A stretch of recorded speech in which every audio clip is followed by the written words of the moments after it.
Guys, ito yung tanim natin pitsay. Tinanim ko yan 2 weeks ago. Ayan medyo 2 linggo pa. Pwede na yan. Kaya ako nilagyan nitong screen ng net para hindi pasukin ng squirrel kasi binubungkal yung lupa nga. Ito yung lettuce. Malalaki na. At saka ito yung sinaboy ko na buto ng kulitis. Kulitis sa Tagalog. Ewan ko basta sa amin ang tawag yan. Harum. Tumubo na sila. Dito naman sa kabila, mga kangkong yan. Sumibol na. Sumibol na isa-isa. Pero distance. Itong isa, sinaboy ko lang kasi ito eh. Kaya yan. Ito naman sa kabila, dito yung alugbati. Yan, nagdahon na sila ng sarili dyan. Yung nasunog nga lang kung sinabuyan ko ng abono. Yung alugbati na pula, bubulaklak na siya. Kailangan niyang putulan para sumanga siya. So, ayan. Ito yung itatanim natin ngayon. Nahuli ito eh. Yung talong ko. Ito yung pagtatamnan natin. Mga balde. Binutasan ko na. Isa-isa. Ayan, isa-isa. May butas na yan ang Itong balde guys, pinulot ko lang yan. Dyan sa tabing karsada. Sa gabi kasi pagka doon sa naglalabas sila ng mga basura, mga restaurant, kasama yan, tinatapon. Marami pa yan. Mga galon pang malalaki na mantika. Ito, container ito ng balde ito ng sauce. Garlic sauce ito. Container na sauce yan. Itong kasabay kong itinanim ng pitsay. Ito yung okra ko. Payat pa pero may mga sumisibol na yung tatalbos na siya. Yung sili ko, may bunga na. Itong sili, siling haba. Yan, nalalago na. Yung isa, bell pepper ito. Isa lang ang itinanim ko.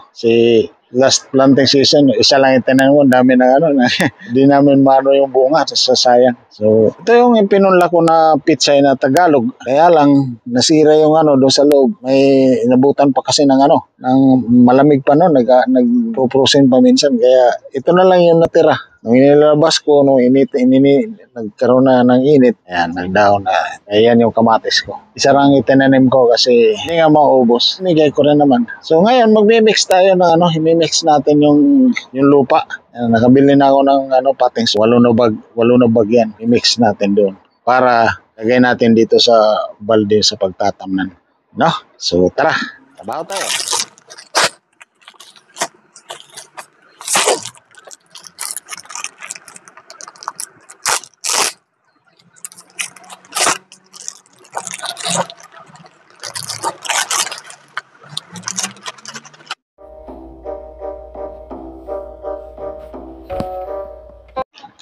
Ayan, i-mix natin siya dito guys sa compost chicken manure.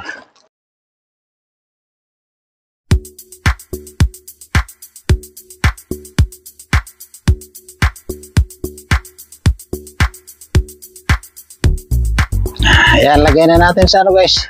Ilagay na natin sa balde. Pero bago natin lagyan ng bago natin lagay yung lupa, lagyan muna natin ng dayami. Lagyan natin ng dayami yung ilalim. Para siya, sapin. Na hindi yung lupa, hindi ma-drain. Hindi siya maanod. Ayan. Lagyan natin lahat.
So dito natin sila ihanay.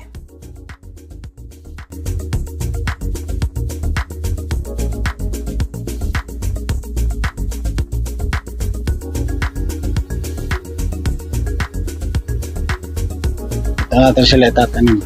So una natin ililipat itong nag-iisang ko na malalaki. Ito yung malalaki, talagang malalaki ito. Nagbibigat ito ng 1 kilo yung bunga. May higit pa. Kaya ito muna yung una natin ililipat.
So yun guys, maraming salamat guys. Tapos na tayo sa ating sa ating pagtanim ngayon. So update ko lang kayo from time to time sa growth nitong mga tanim ko hanggang sa end ng season So marami tayong video diyan.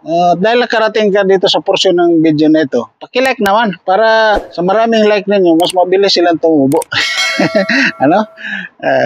At saka kung may panahon kayong i-share naman. Pero kung hindi nyo gusto mga ganitong klaseng content, ganitong klaseng video, pwede po nyo i-skip. Pwede po nyo i-skip ang video. So maraming salamat. Maraming salamat sa suporta ninyo. Susuporta kayo. Maraming salamat po. At hanggang sa susunod ng mga video. Sa mga susunod na video natin. Maraming salamat po. God bless.